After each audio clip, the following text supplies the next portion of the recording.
Welcome, everybody, to Astrology Unplugged. This is Rick DiClemente. We got a guest tonight. We're doing one of our final unstuck people, get them unstuck. Let's go right to our schedule so you'll see what's coming up in the next few weeks, because I am going to start changing our tune again here, as I want to do now and then here in our 6th year. Tonight's episode 257. There comes Susan from on the road. Okay, in our schedule, let's see how this is. Okay, we see next week will be the final person, Joyce. She's from California too. I think she might be in Mexico. She is claiming to be unstuck also. We'll work on her. That'll make about the 10th person. Then the Reverend Gregory King will be with us on February 17th. And then since February 20th is the date of the Pluto return, I have invited Stephen Poplin, excellent astrologer and hypnotist, to join me. It'll be the two of us on February 24th talking about the Pluto return in the United States chart on February 20th after all these years, and what it means, what the implications are. You'll be hearing about this all over the place. You'll be hearing a lot of fear mongering, and you'll be hearing a lot of spiritual goo-goo stuff. And we're going to try to set the record straight as much as we can, because a Pluto return is not an easy thing to discern. Finally, I am real pleased that Jennifer Ivanko will be joining us on March 3rd. She was with the trio of my first guests ever on the show. Then when they did the work with the commune in Italy called Dominer. She is a spiritual coach, and she does many, many different things. And she's here to help empower you. So before we do anything, we got to check in with Susan and the doggy. Susan and the doggy somewhere in Arizona. Where are you now? I'm in Cottonwood. Is that Arizona? That's Arizona. That's about 30 minutes south of Sedona. Okay, well, do not tell us the temperature. Oh, I won't. Yeah, because we're about 30 right now, but we've been below 0 recently. Oh, go ahead. What's your temperature? Actually, it's going to be cold here tonight. It's going to drop down to like 19 degrees. Oh my God. Yeah, it's a cold snap. But we'll be back in the 50s tomorrow, and 50s and 60s, and then 60s over the next week. Okay, she's our traveling reporter. Thank you, Susan. Okay, now tonight I'm going to get to Mark. Mark has been with us all the 6 years pretty consistently. Mark's very political. He's very quiet. He's been with us a long time. And he stuck his fingers in the cookie jar and said he wanted to get his chart done in terms of being stuck. I'm real interested in knowing that. And I'm going to tell you, without making any excuses, he has a very difficult chart to read. And I'm going to show you why. And then I'm going to try to read it. Okay. Welcome aboard, Mark. And you've been up in the Syracuse area, right? Yeah, the frozen tundra. Up in the frozen tundra. Now are you retired? Yeah, by definition, yeah. That means sort of, kind of, like me. Okay. Now, we're going to get to a lot of things here in a second, and I'll be flashing your chart on the screen. You're an Aries. Why do you, in your words, or you could use somebody else's words, why do you, in your words, feel stuck? That's a complicated question, okay? Some things are going actually really well. I would phrase it this way, Rick. Stuck is a word. I would say trapped. Okay, well, that's even worse. Okay, trapped. We're gonna look at that. What I want to say to you, what I've seen by studying your chart quite a bit today, you are about to change your persona with the public permanently. You're in the midst of changing that.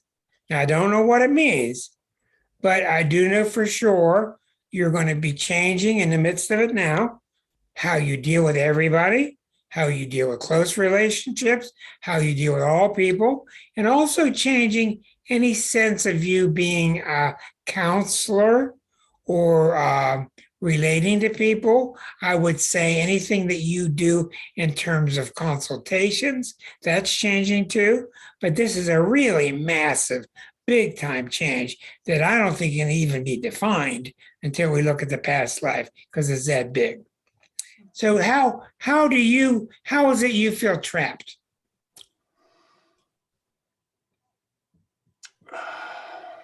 And don't embarrass yourself. Use whatever words you like, or you're free to say, I don't want to talk about it. Well, no. I had to choose my words carefully just because of the Pluto return for the states and what we're all going through. So let me try to say it this way: is that the current situation we're all living under makes me feel trapped. Let me just say it that way. And I'm being careful with my words, Rick, because I know what platform we're on. Oh, that's true. Well, we're in a very dangerous situation right now. People are just now beginning to start to see how dangerous it is. And that's going to be covered on the 24th with Stephen and I. Stephen has a very good hold on societal functioning, and he has a very good hold on how astrology affects the collective. Let's get right into your chart, okay? All right. I want to change one thing first. Okay, let's take a look at Mark's chart. All right, we're going to keep it simple at first, but it's got some real complexities to it. All right, you see, we have the sun in Aries, 1 degree from Venus in Aries. The midheaven is 26 Aries. So the sun is right on the midheaven. And when the sun is right on an angle, whether it's this angle or this angle or this angle, that means that Mark is very, very, very solar. And when you're very solar, you pick up a lot of Leo traits. Okay? Which is one of the reasons that the opposition to Neptune just doesn't make sense. Because this is all about me, and Neptune's all about us. And Mark and I have always talked about this. We've never come to a solution about it, but we're going to take a look at this. But this is somebody, I don't care what Neptune says, even with Uranus and Leo, and with Leo rising, this is somebody who's going to be heard. He's going to be heard. He's going to express himself. Now, when we wrote the book and we encountered the first chapter on Aries, it was a very difficult chapter to write because I'm a Capricorn and Aries people are just really, really different.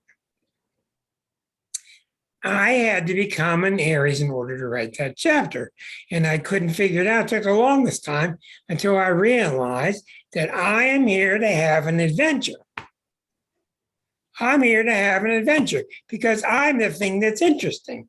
Not that you're not, but I'm just so interested in the fact that I'm even here.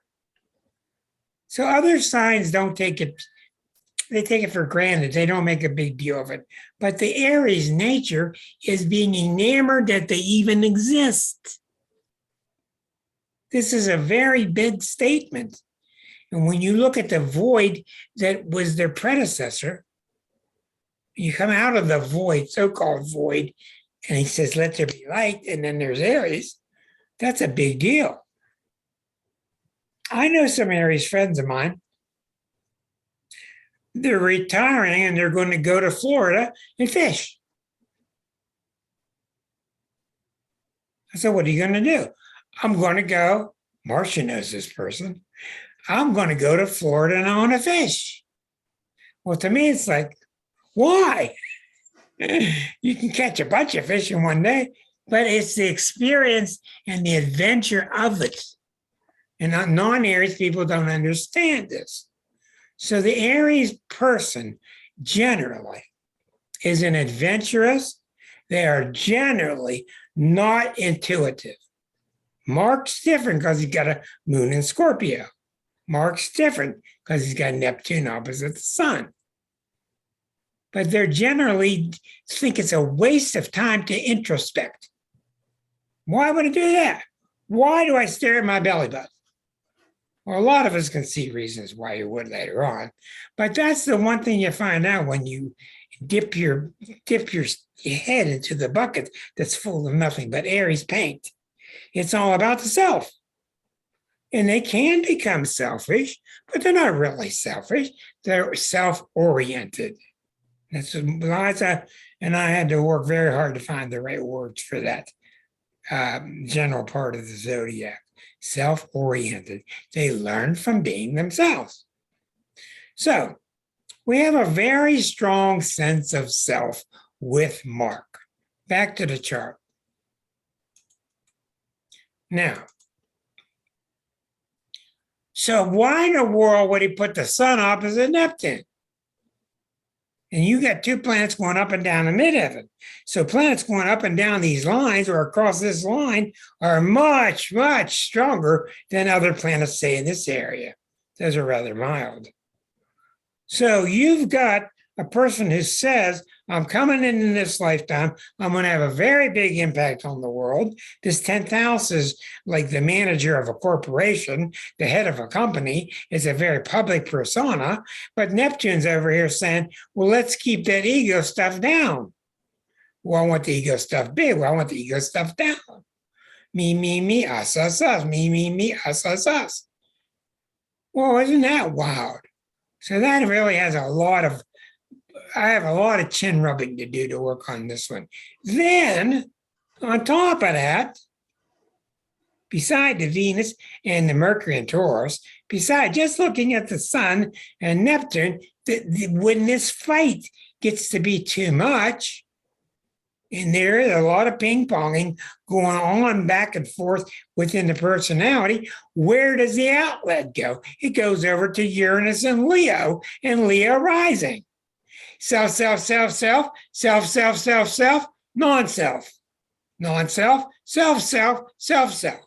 So what the hell do I do with that? Now, what I told Liza earlier, because I'm talking to myself when I talk to her, you have to listen to what the chart says. You don't listen for what you want to hear. You don't listen for what Mark wants to hear. You don't listen for what the book says. You got to say what the chart says. And if you don't, you will pay the price and you'll end up listening to what the chart says later. So we have a built-in strong sense. I've taken a lifetime in 1950, what? 7. I've taken a lifetime in 1957. You can see how young looking he is. And Aries and Geminis always look youthful for their age. I'm taking a lifetime and I'm putting myself out there. And I know I'm putting Neptune at the bottom. And the reason you put Neptune at the bottom is because you don't want the ego to get too much out of hand. Okay, fair enough. A lot of people have that. But then you put the T-square over to Uranus and Leo, which is I'm going to be on the stage and I'm going to be twirling the batons and I'm going to be flipping the plates and I'm going to put on a show for you. Well, how in the hell do you correlate those three energies? One thing you do is you stop right away before you go any further and you go into the 12th harmonic. And that ain't easy either. That's the chart that shows us his spiritual background, his spiritual transcript. That's the chart that I gained so much from. It tells me why he thinks he needed to take a particular type of incarnation in 1957 with certain kinds of trials in it. Let's go look at it. This is what I've discovered anyway. So we go back to the charts. Here's the past life chart. And look what we find here. Now remember, we got a guy here with a accurate birth time. So we're not guessing here. Already, my lumberjack shirt is getting too hot. All right. What do you got? Right at the top of the chart, the sun and the moon and Venus all in Aquarius. Well, that's all about living many, many lifetimes. I've been the voice for the downtrodden. I've been the voice for the environment. I've been the pro-human voice. This is a real good friend. This is a real good, steady person who's really allied with his friends. He's out for humanity. This is what he's done for a long time. And he's got Pluto there. All right, we're going to find more secrets, aren't we? You know that's coming. We see a grand cross here. All right, number one, here's a bucket pattern to Aries. You guys can delay all you want to. There's a bucket pattern to Aries. And when you got a bucket pattern to Aries, and you know Mark like I do, and you see some of our private emails like we've had, Mark is a very outspoken critic of the government and unfairness, et cetera, et cetera, et cetera. And Aries is the planet that's causing the divine feminine to rise again. It's all about treating the unfair fairly, counting in the people who have been discounted. So, Mark, do you have a real thing about wanting to hear from the people who have been discounted? Yes. How do you describe that in your upbringing? Ooh, in my upbringing. How did I just that always, fit? In other words, did that fit from your own growth, or was that given to you from mom and dad? I think it's a combination of both, Rick. So mom and dad definitely had a role, but there's also the part of just feeling aligned with the underdog, and not wanting to see people mistreated. So it's a combination of both. I think it was learned, but it's also natural. Okay, now that's very, very good. And this is really going to be educational. Now, notice here, all through his past lives, he's got Mercury opposite Neptune, Mercury opposite Neptune. So what I'm going to say here is clear. It's already proven itself to me from what I've researched. Mark is one of these very rare individuals, rare, where he understands. You see, most people, they get God-like, God-oriented, God-subservient. They tend to push themselves down. Mark's not going to do that. Thank goodness. Most people have taken this stuff. Oh, you got to worship the Lord and be meek and be quiet and suppress yourself. And Mark's not going to do it. And I think Mark might fit the bill perfectly here as the 10th person that's getting unstuck, because 9 of the first 10 were stuck because they were following that image too much. We've got this impression somehow, and a lot of us are 50s children, that, speak when you're spoken to and not before. This kind of junk. Well, Mark's chart is really clear. It's very interesting. He's going to be spiritually based, and he is. He's always been very straight up with me. He's always cared about people straight up, but he's a truth sayer. He doesn't take bullshit. He doesn't listen to the line that we're being fed. Okay? So it's a very rare chart that can house these types of discordant energies because they're not discordant.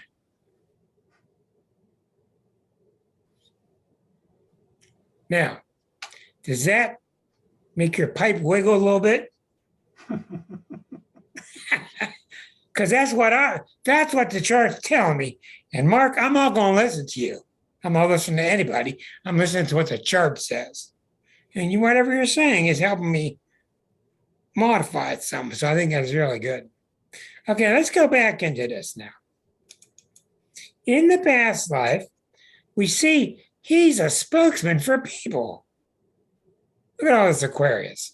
He's Mercury 5 degrees opposite Neptune, which means when he starts to think about people, Mercury in Libra, he thinks about them on a really broad spiritual way. Now the Jupiter is opposite Aries.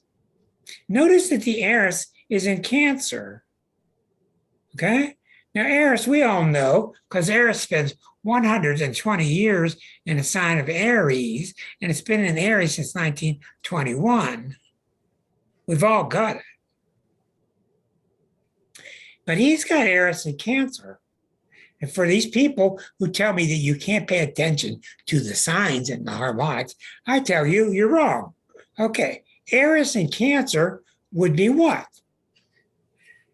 You've got the Cancer energy, which is trying to take care of the family and raise people with certainty and with care and caution. And you got the Aries, which is, they're both pro-feminine energies.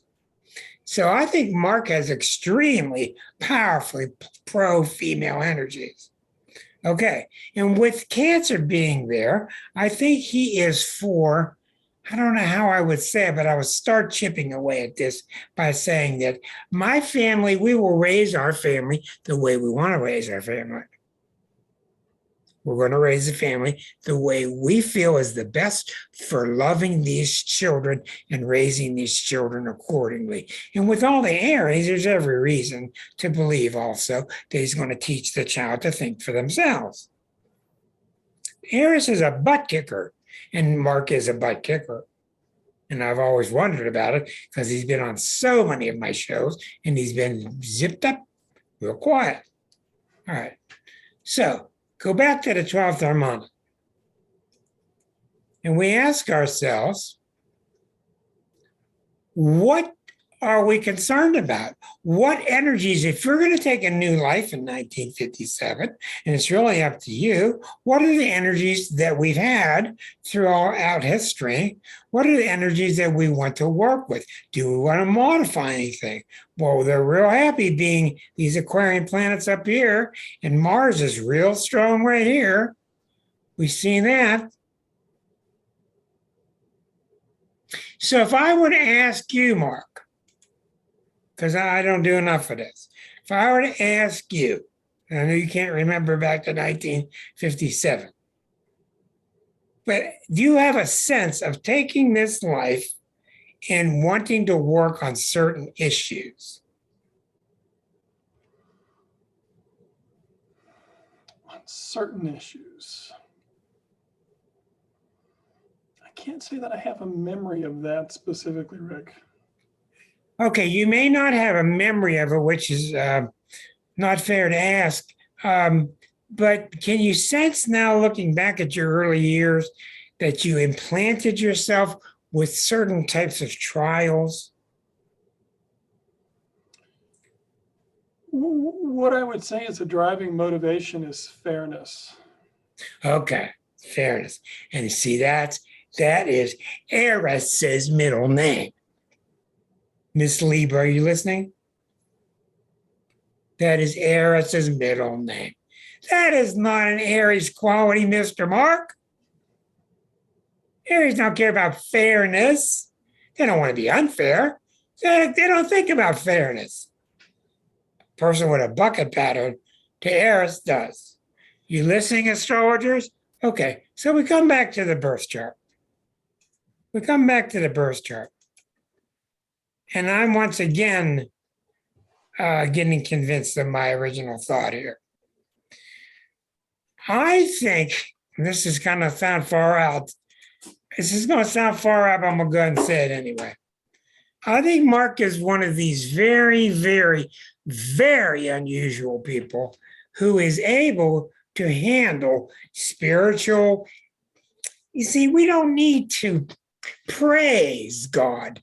That's us that needs praise. We don't need to worship God. That's the bullshit that the books tell us. God can tell if you're appreciative of being here.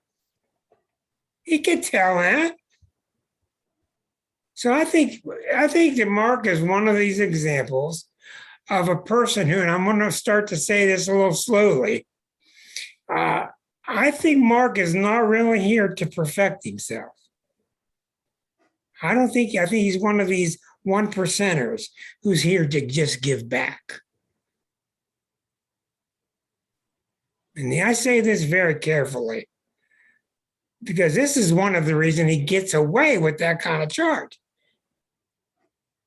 He gets away with a really powerful Uranus in Leo rising.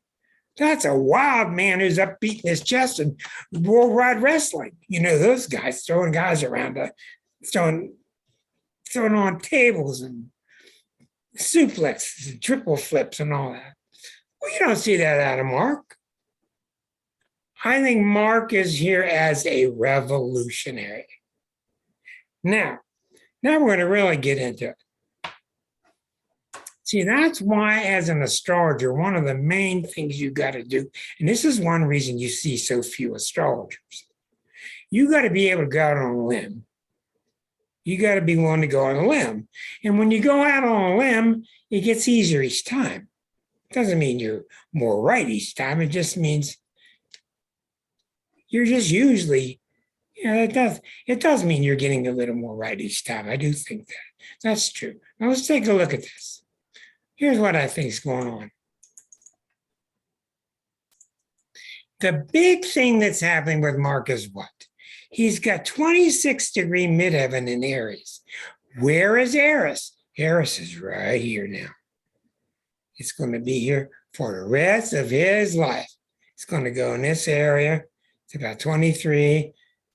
It's going to spend the rest of his life going over the top of his chart. It's calling him. That's what the midheaven is. It calls you. But the real story's going on here. Pluto is having its return at 27, 28 in the United States chart. It's going to go back and forth and get to 29 and go back and forth. And eventually, Pluto is going to get into 0 and it's going to cross into the 7th house and it's going to be squaring that sun. It's going to be squaring that Mars and it's going to start to square that Neptune. It's going to square the entire Grand Cross.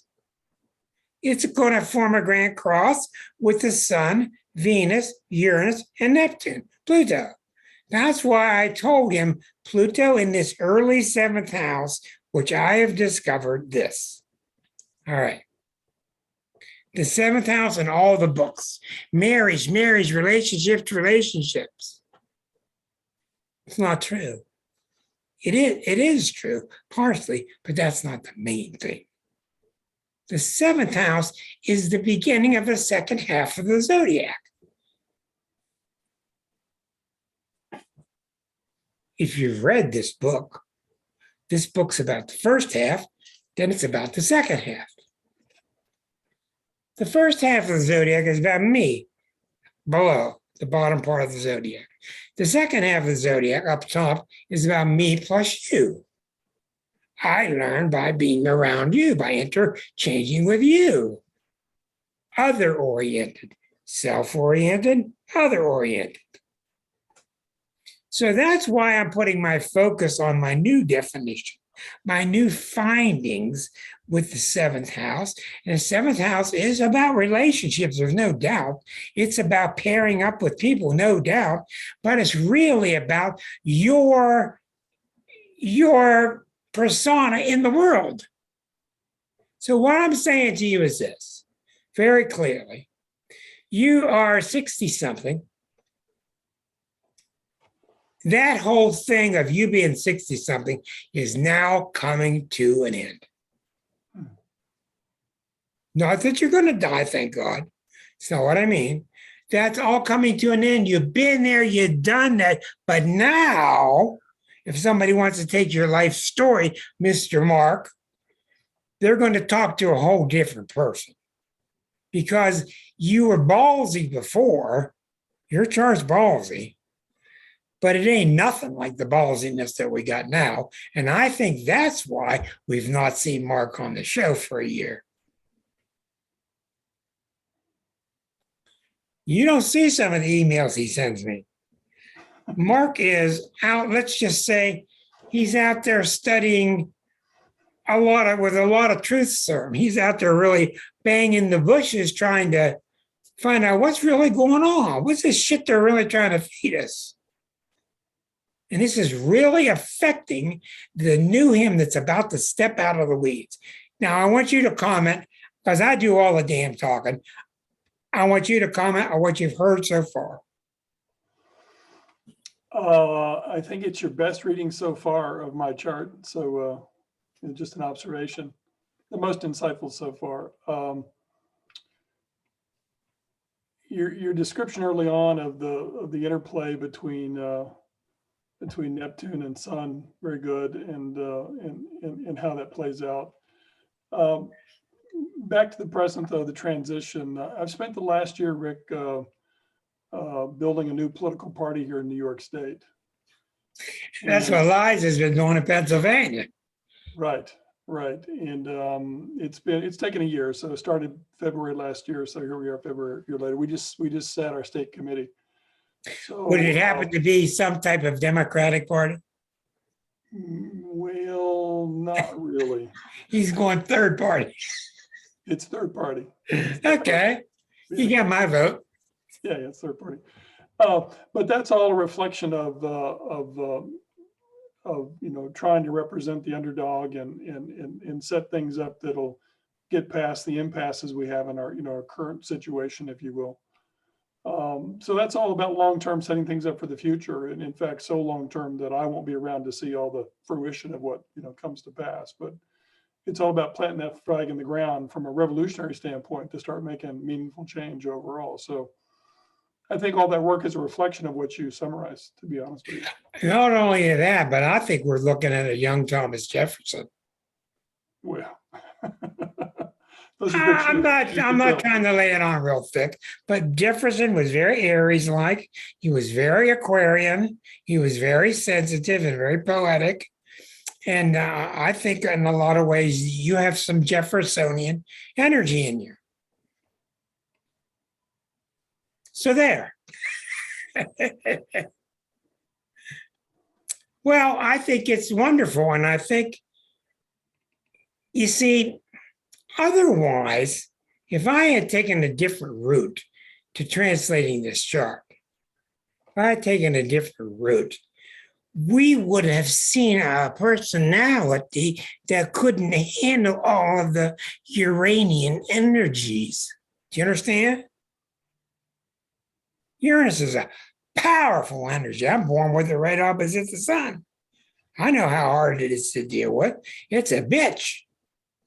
So if I could just jump in and give you some more feedback. So you talk about the ping pong between the sun and Neptune.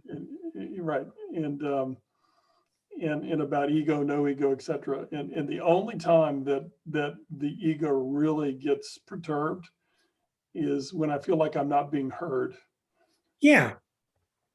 That's about the only time. Oh yeah, with the Leo, if it's being dissed, I mean, forget it. Yeah, you got to be heard, that's for sure.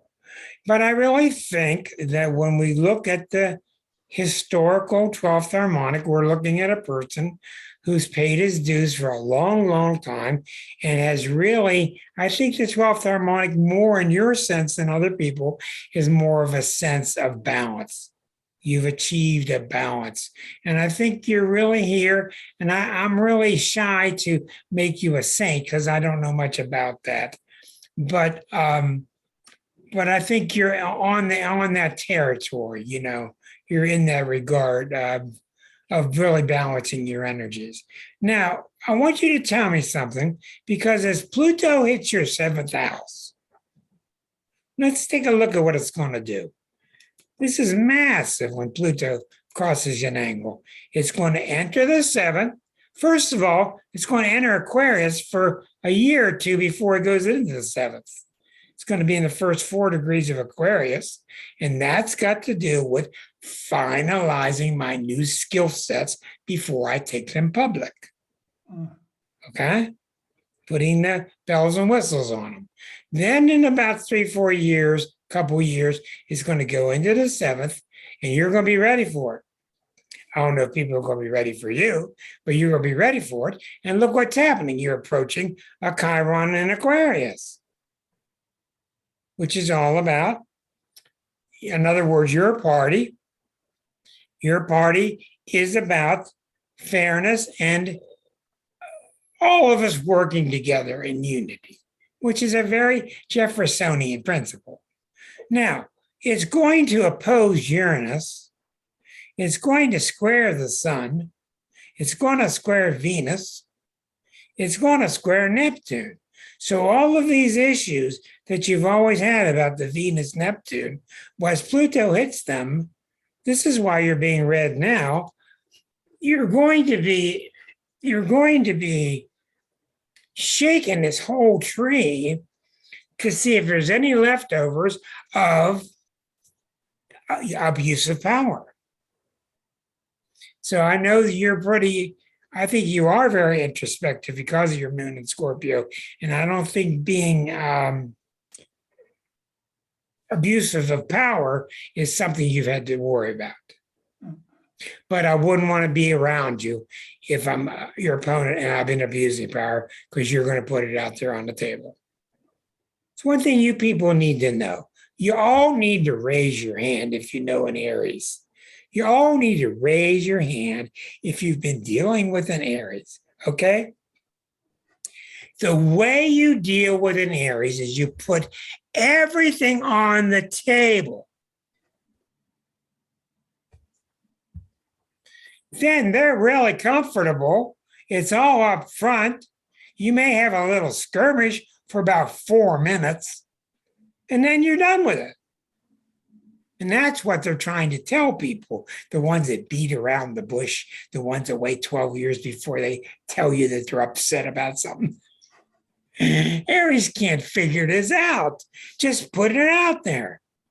The other signs are, well, what's going to happen if I do? That's how you deal with an Aries, most of them. Put it on the table. Have it out. Tell me you don't like them. Tell me you don't like their shoes. Whatever. And you'll get over it, and you'll be friends, and you'll graduate from it very quickly. Because they're not a sign, even with Moon and Scorpio, they're not a sign that holds grudges and stuff. They're all based on getting on with it. Let's get on with things. Let's get moving. So when I say to you that over the next 5 years, we see a massive change to the old mark, even to the degree of maybe even changing your name. Don't tell me you haven't thought about it. What's the new mark going to be like publicly?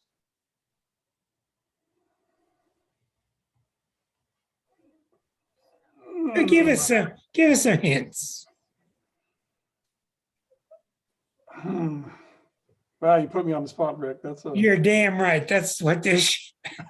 That's my middle name. That's my middle name here. Put me on the spot, Rick. Oh. You have to tell us all your secrets. But what's the new mark? You've been watching him change. You've been building for him. What's the new mark going to be like compared to the one 10 years ago? Oh, there's no comparison. There's been so many changes just over the last 5 years, Rick. It's hard to put all that in perspective. Here would be the new mark. I think it's pretty much the present mark as well, but it could be refined. Is that I just don't get triggered by little stuff anymore. when we think about the big picture, just politically, I'm so past the two-party duopoly at this point in time. It's just become irrelevant to me. And I find that any time wasted on, tribal discussions, let's put it that way, people just pointing fingers at each other, just a waste of time. The new mark is all about, I'm past that finger pointing. I'm past the tribalism. I want to see things get done. And I don't care where a good idea comes from. I really don't care. And I mean that seriously. I don't care what tribe a good idea comes from. If it's a good idea and it'll help people, that's what I'm interested in. Making effective change. This is wonderful. Have you read the Discovery of Aries? I have not. I really recommend you do it because I think it's supplying you with more subconscious urgings than you might think. One question we got here through a text message was, do you have a website or a Facebook group to announce to the public? In terms of the party, not yet. We're working on that, but we're not ready to go public yet at this point in time. Well, when you get it, I'm sure you'll let me know and I will be glad to promote you. Okay, now, so what we're seeing here, you see, let me show you something. This is very complex. This comes about through intuition. The Pluto is going to hit Aquarius. It's going to affect the world in an Aquarius way. That's going to bounce back to you. Then it's going to get near the descendant. It's going to start affecting you in seventh house ways, which is all your relationships. They're going to have to stand the test of time in terms of this Pluto. Then it's going to hit the Neptune. So that Neptune is not going to sit there in Scorpio. Pluto hitting a Neptune in Scorpio is going to make that Neptune like a Neptune in Scorpio. Okay, so it's all about being very dedicated to your principles. And there's absolutely no way, I know this from intuition, there's absolutely no way that you'll be able to succeed with any of this unless you continue to bear down on your spiritual principles too. They're not just social principles. They're not. They're spiritual principles also. Because Pluto's going to make sure of that. And you see, Uranus isn't this wild man that people picture passing beers out at the beach and going crazy at all these parties, etc. Uranus has a very, very high ideal to it. Uranus is the planet of Richard Tarnas. It is the planet of revolution. But most of all, it's the planet of idealism. And the idealism is that we all work together and let everybody be who they are. Let them be who they are. Let's all come together for the common good, working for each other. So Uranus has a tremendously high principled facet to it. Then the sun, you see, no matter what these planets do, you're still going to need to have that sun out there playing some. You're going to need to give that child inside of you, that sun in Aries, that Venus in Aries, you're going to need to give him some playtime, whether it's flying kites or flying model airplanes or whatever it is, going fishing. You're going to need to have that time available to you. It can't all be devoted to Saturnian social causes. You just can't be, or you'll wither within. So the big thing here is as Pluto gets into this area, we're going to see what? Because the Pluto is much heavier than the Aries is. You're going to become much more serious than usual. You're going to become much more over-dedicated than usual. You're going to have patience for your Aries part, but it's going to wear thin on you because you just are outgrowing it. Now, when we look at your sixth harmonic, which I did not look at, this is your destiny chart or your hero's journey. Look how you have a T-square nicely put right to Neptune. You got a basic T-square right to Neptune. This is the kind of work you should do. This is the flavor of work you should do. You've got Capricorn at the top of the chart, which means that you would have a good ability as a manager, as an office holder in a certain group. But the T-square to Neptune in the sixth house is very, very telling. It shows that you have a great capacity to work with the unfortunate, the underdogs that you talked about earlier. Now look down here what we see in this fifth house. Sun, Venus, Pluto in Virgo. All opposite the moon. Sun, Venus, Pluto in Virgo, opposite the moon in Pisces. These four planets here are very much a symbol of service. You're here to serve others. And because Capricorn's at the top, it's not so much, I think, that you want to do things because you want to be in control. Capricorn is about you want to do things because you want to make sure it gets done right. That's Capricorn energy. Make sure. That's another word for the planet Saturn. Make sure it gets done. Oh, we gave that job to Mark. Don't worry about it. It'll get done. I don't know how. He may do it in a laborious way. I don't know how, but it's going to get done. And the people are going to be helped. Okay, where does that Neptune come from? What's at the bottom of the T-square? We got Chiron in Cancer. We got Mercury in Capricorn. So we got a very traditional thinker, traditional philosophy. Neptune or Chiron in Cancer is taking care of the people. So this is somebody who's very much got in mind using old ways if we have to, using whatever we have to do so we care for the people. This is somebody very service-oriented. And what do we see happening in this chart? Wouldn't you know it? 23 Aries rising. Where's Aries? 23 Aries. It's right there now. Where's Pluto? 23, 24, 25 Capricorn at the top. So you see your sixth harmonic is shifting at the same time with opposition to Mars, which is your ruling planet. So it's shifting at the same time that your natal chart is shifting. So I don't think you could have kept away from the show if you wanted to. I think if you were on here for 5 years and you skipped a year, I think you still would have had to come back to wrap this up. We may never see you again. You just might not. But it won't matter because you're getting, you know what this is? This is the graduation button. That's what it is. You're graduating. And I've told people that I've discovered that I do three things I've learned about myself.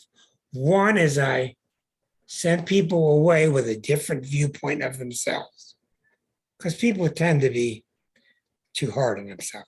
Two, what is the second thing?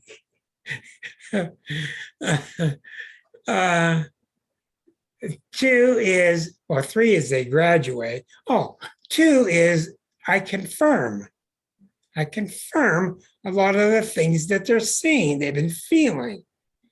So when you're seeing right and feeling right, you don't need an astrologer. That's what it's all about. And three, as I pass out diplomas, which is just a joke. But it's not passing out diplomas, but it's announcing, it's kind of a rite of passage by announcing and talking about it and making a video and seeing it. You see all the symbols here. It's happening in the 6th and the 12th. You are ready to launch. Now, I'm telling you, everybody, that this is not news to Mark. Have I seen this person in the audience before? No. No, I didn't talk to you about this. But this should not surprise you. And when we see that Pluto near the end of the sixth house, it's also telling us that the past several years, maybe 15 years, you've been planning this, you've been working at this, you've been doing the groundwork. The sixth house is another house that's misunderstood.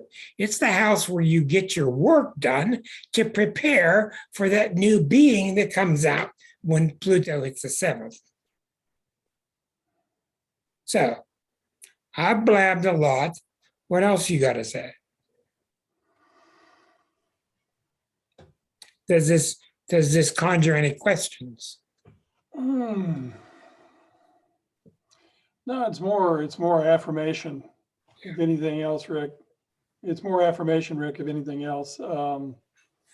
It does feel like the last 15 years or so have been the final stages of training, if you will, from a lot of different perspectives, both from a personal perspective, from a professional perspective, but also just from an interest perspective in terms of focusing on what's going on in the world and what's working, what's not working. And that's all pretty distilled at this point in time. And it certainly coincides with, kind of what we see going on in the world as well. So the other part is a shedding of skin. So I don't really think of it as shedding of skin, but it could be perceived that way of it's time to move on. In fact, I think the first time you read for me, I made those comments that I feel like I've done, kind of what I need to do from a mark perspective, and it's time to move on. So 5 years on, it feels even more so that it's not about mark anymore. It's about, let's push the ball down the field, the rock up the hill, however you want to phrase it. Did you hear that? And Aries saying it's not about Mark anymore. Not about me anymore. That's exactly how rare this is. And in your notes, which I never changed from when I met you 6 years ago, it said something like, works in industry, heavily involved, wants to retire so he can sail a boat around the world. He wants to sail a boat around the world. Well, that changed. To me, it changed because of the Pluto sensing that you saw going on in the country and the world. And if you would like to comment on these things, I would invite you to, because I've had you involved in so many ways in the past. But as we approach this Pluto return, which is the test of the United States, it's the final report card of, have you screwed up? Have you abused your energy or used it? Do you have any comments on that? Well, I have two perspectives, and one's a little bit controversial, Rick. So, the traditional perspective is. I'm not running from it. Oh no, I'm kind of letting the rest of the audience know it's a little bit controversial. Okay, so, there's a traditional view of the United States kind of being a product of the Enlightenment, and that we reflect Enlightenment values. But then there's another view that I think might have some merit, which is, the United States was formed, at the behest of the founding fathers, who were all heavily involved, and a lot of them in slavery and in enterprise as well. That, America was founded to be a nation of commerce in some sense. And if you think that makes sense historically, given that we rebelled against, the Queen and excess taxation. And we all learned in grade school, no taxation or representation. Well, what's that represent? That's a stifling of commerce, if you will. So there's kind of two views, if you will, of the United States. One, this product of the Enlightenment, and then the other view of, being a nation of commerce. So when I think about Pluto's return, let's assume that both perspectives are true. Okay. So one way to look at Pluto's return is that from an enlightened perspective, are you living up to your ideals? Well, maybe not. From a commerce perspective, are you living up to your ideals? Well, yeah, we've done a pretty good job so far. So, I don't know if Pluto can be conflicted, or interpretation of Pluto can be conflicted, but there might be 2 points of view there that have some merit. So, that's my slightly controversial view of Pluto's return there. Well, I think that's brilliant. The thing that I've noticed, and we'll talk about much more, is I think the sign, I don't know what it is exactly, but the sign that's on the side of the Statue of Liberty has been wobbling. Mhm. It's not secured, fastened, and secure like we all once thought it was, engraved once we saw images of the little kids in their cages in the Southwest. So maybe another way to do the Pluto return is to synthesize those 2 points of view from this Yeah. perspective. And your comment and to say this is that it's both at the same time. So Pluto comes around and says, well, you have these high ideals based on the Enlightenment, and you also set yourself up as a nation of commerce. So how are you doing in terms of treating the underdog, okay, the common man, while you're also pursuing commerce? So Well, if you synthesize the two together, Pluto comes around and says, well, I think you're failing miserably at both because you're overindulging on the commerce side and you're underrepresenting the little person. So you're not striking a good balance. well, I think that's very astutely said. And Linda, I'll get to you here in a second because I can tell when storms of thoughts start going in your head. The thing I wanted to say is, as I've learned, as Liza and I, we have written so many articles on Pluto, as you know, through the years. The thing Pluto chickens out, the thing that Pluto stops supporting you, where Pluto drops you like a hot potato, is when you or your organization loses your mission statement. And that's what's happening. And when you get off of your mission statement, to me, you really can't take that plaque on the side of the Statue of Liberty without taking the whole damn statue down. That's me. And to me, you can't really waffle on your mission statement here. So what does it point to? And this is a preface to what's coming up on the 24th. The difficulty, in my opinion, with the United States chart is we're too young. We're too childlike. I'm not going to label us with all these malicious labels, etc. But that's the problem with the United States chart. We're just not old enough, mature enough as a being to handle what we bit off in 1776. But thank you so much, Mark, so far. I do want to go to my professor of English because I can see when she's wiggling and when the thoughts are starting to stir in her. And I want to see what the professor has to say about the thoughts so far tonight.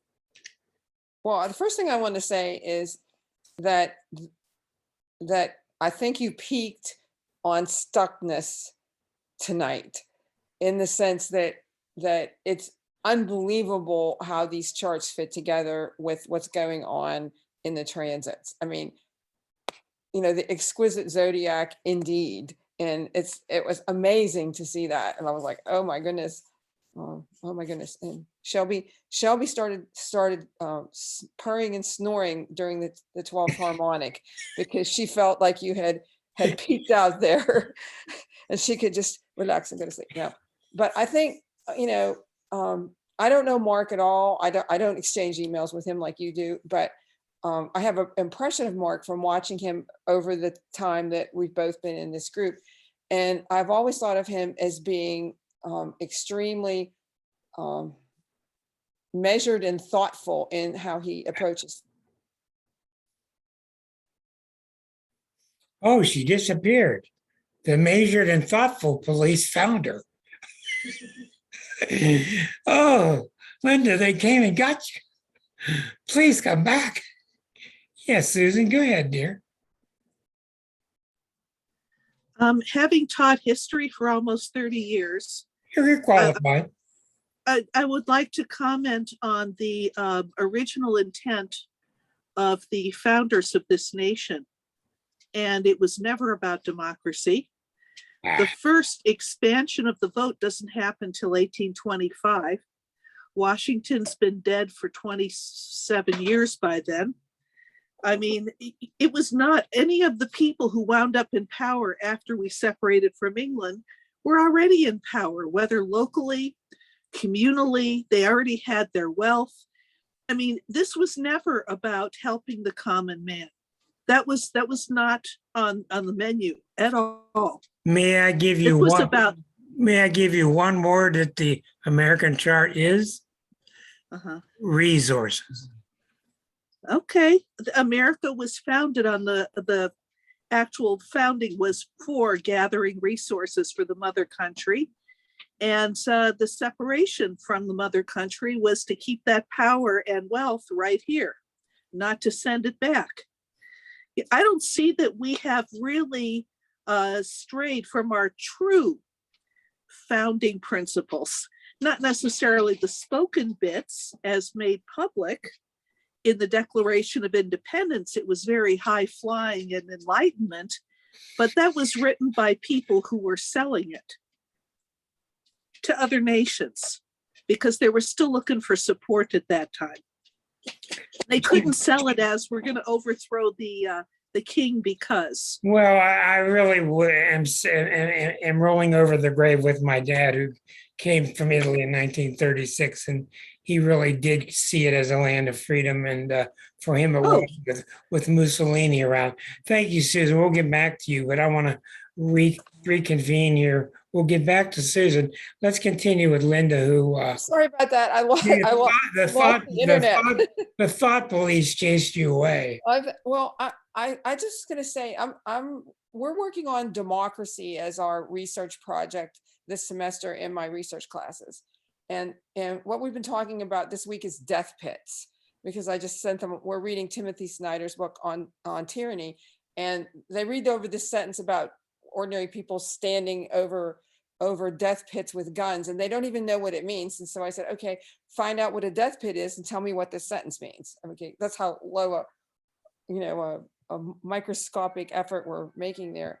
And what he said, what you said about these two threads of sort of the United States mission coming together makes entire sense to me, because for so much of the 19th century, certainly slave times, going into the 19th century, industrialism, Carnegie and Frick and all those guys that we Pittsburghers are so familiar with, that it was business that's driven everything. I mean, it ran the government for years. I mean, right out in the open, like you could bring the Pinkertons in and shoot the strikers and the governor would just go, oh, ho, hum, moving, nothing to see here.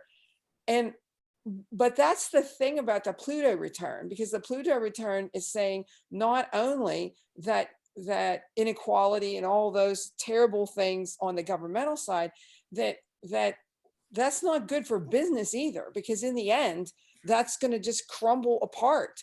All of that is going, because it's not sustainable. You know, everybody, them having all the money and, you know, pushing all the profit, you know, up to the top, and the companies being hollowed out, and the bridges, you know, we had a bridge here in Pittsburgh collapse, you know, neglecting basic survival things that we need. And so when, you know, it's not just one or the other, it's how those two intersect together that where we have really failed. And I mean, and that what Facebook's numbers were horrifically down today. So there's some of these, you know, Zucker had to resign from CNN. I mean, there's stuff happening, you know, where the, you know, push is coming to shove, I think. And I think you've hit it on the head. And I hope you run for something. I mean, it may not be. Oh, I think he might be. I was wondering about that. I don't think it's Now, enough. just say what you got to say. Recommend. Just come around, and Liza has something she wants to add, and you're always welcome across the living room. Well, it's been really hard to be quiet through all this discussion because it's really, really exciting to me. And I hope we can keep up with Mark's efforts in case we can be inspired and spread them through the country, including those of us from Pennsylvania.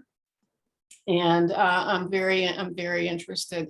And but what I couldn't hold my mouth shut any longer for was to recommend the book Sacred Economics by Charles Eisenstein, where he talks about the gift economy and the history of how, from his interpretation from the beginning of any kind of economic systems in the world, how we ended up today. And it's just, really revolutionized my thinking years ago when I read that. So Sacred Economics by Charles Eisenstein. Very good. And I want to point out a couple of things else. Liza, that was really good. And Eisenstein, he has an open seat here anytime he wants to come. We did meet him in Pittsburgh one day. I wanted to mention something here. Before I do, let's go to John. John, go ahead, dear. I just know that when I went to law school, I studied constitutional law, and what struck me was there was a constitution, and then there are all these amendments that were added later. And when you look at the Constitution, it was really drafted by the elites and blatant racists, and it took years and years for democracy to emerge, through the amendments, the 14th Amendment, the 5th Amendment, the right to not have to testify against yourself and all that. And people fought fiercely to keep those amendments from being passed. And these are people like Mark who would propose these amendments, and then he would have to fight all these other people that were so used to the way that things have always been done, and they would fight them. But so there has been a struggle over the years to try to make this a democracy. But its roots are pretty blatantly racist and elite. Well, with Pluto returning, it's all those roots are going to be brought up to show to it. We're going to all just look at them. And there's no guarantee that it's going to destroy the country. There's no guarantee that the country will survive, but there is a guarantee that it's all coming up. And let me tell you something. You're probably smart enough to figure this out. Russia has its own astrologers. Duh. Okay? They've got their own astrologers, just like Hitler did. One thing I want to point out, then I want to go back. Susan, I'm going to go back to Susan, but I want to point out something about Mark, and then Susan's next. This has been an extraordinary evening for me. As an astrologer, you don't see Leo, Neptune, Aries energy getting along so well. It doesn't happen. Mark is an example. The secret to Mark's chart is not the Aries at the top of the chart. It's not the Neptune at the bottom of the chart. It's the Uranus rising in Leo. And what that means is that it's all worth nothing unless we respect people's dignity. That's Leo. That's the Leo energy. And we've seen tonight where apparently disparate energies can work together, even in a harsh T-square. They can work together. And it's remarkable that you pulled that off through the ages, Mark. You're to be commended, I think. And I think it's just terrific. I do want to go back to Susan, who had got her history stuff interrupted. You're back on. Yeah, just that it's all about power. And if Pluto, a planet which is all about power, is coming back to roost over a country who was founded on the premise of amassing power and keeping power, I mean, not to go off in too much of a tangent, but the colonies had been basically left to run themselves while English political stuff was happening for about 80 years. So there was almost nobody in charge.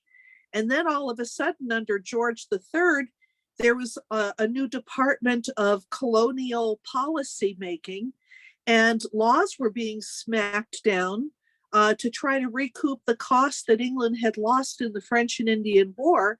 And suddenly in the 1760s, it's falling on everybody's head, and people are looking at this like, oh, they're not just grabbing the reins. They're really, yanking us around here, and it's got to stop. So this was about, we had power. They didn't want us to lose all that power.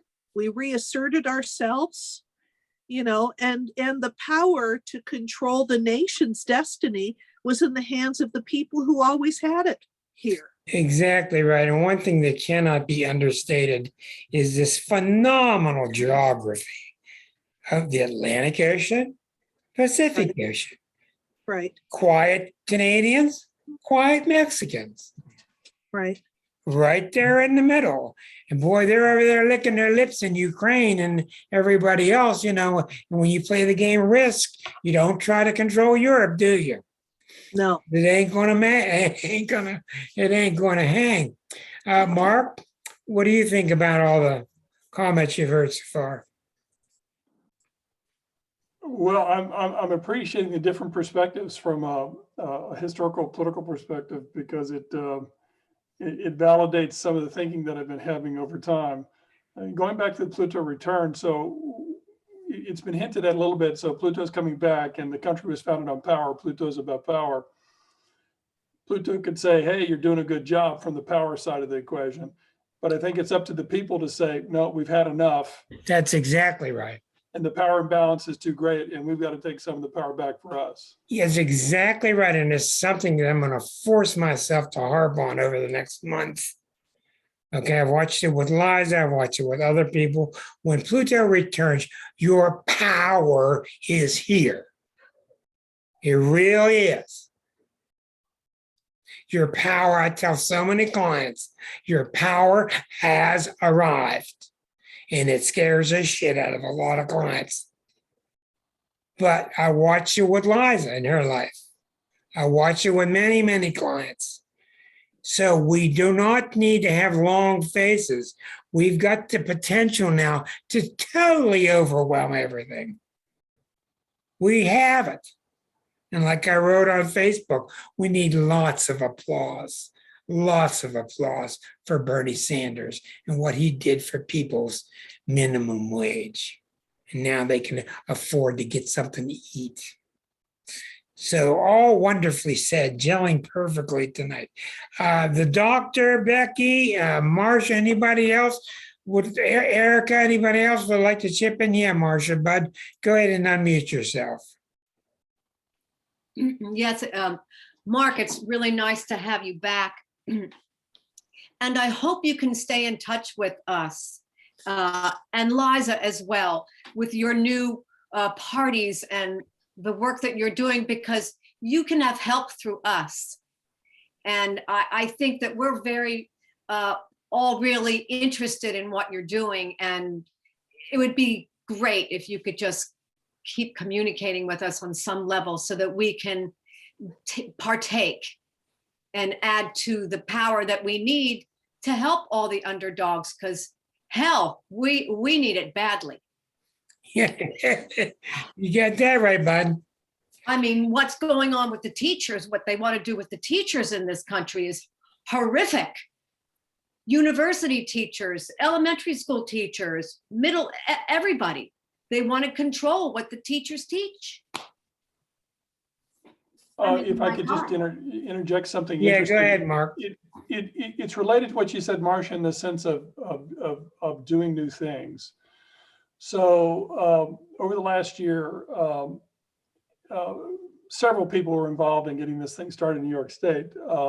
I just happened to be the one to volunteer to write the bylaws. So I wrote the bylaws for the new party. Thomas Jefferson. I wrote the bylaws. And a lot of that bylaws comes out of my business background, because it's written like a contract. It's not written in highfalutin language. It's very pragmatic language. And anyone who understands contract law would read these bylaws and say, these are binding statements that the party has to keep with itself.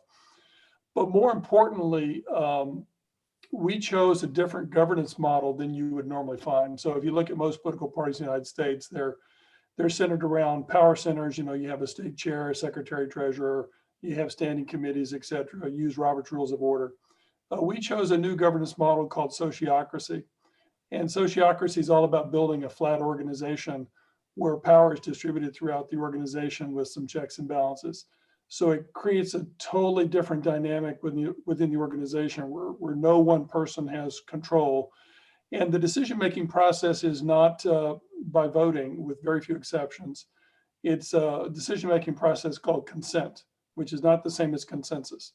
So when you have groups, they're called circles, and they meet to consider proposals that need to be accomplished or worked on, everybody gets heard. and I stress that everybody gets heard. There is no tyranny of the majority because you're not having voting. And if one person does not consent to a proposal, then the proposal has to be reworked or tabled for that period of time, and you move on to a different proposal. But that way that the minority is always heard loud and clear in all cases. So it's going to be a very interesting experiment to see how it all works out over time. Wonderful. It sounds like community building to me. Go ahead, Erica. Sounds like community building. You've got to get the community involved and find out what everybody wants if you actually want something to pass. That's why so many things never pass, because they never ask people what they really need and want. So that sounds excellent. Love it. It sounds to me like this little old exercise called Astrology Unplugged has gone through some major leaps tonight.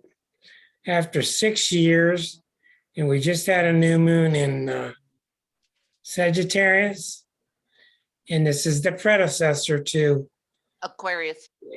yes, the Aquarius has, yes, that's for sure. But it's also the predecessor on a smaller level to the show on the 24th.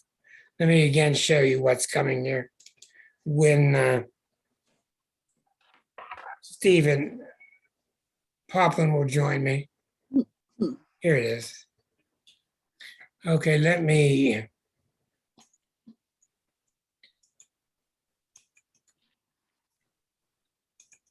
So upcoming next week, we'll do one more week of Unstuck with a woman named Joyce in California.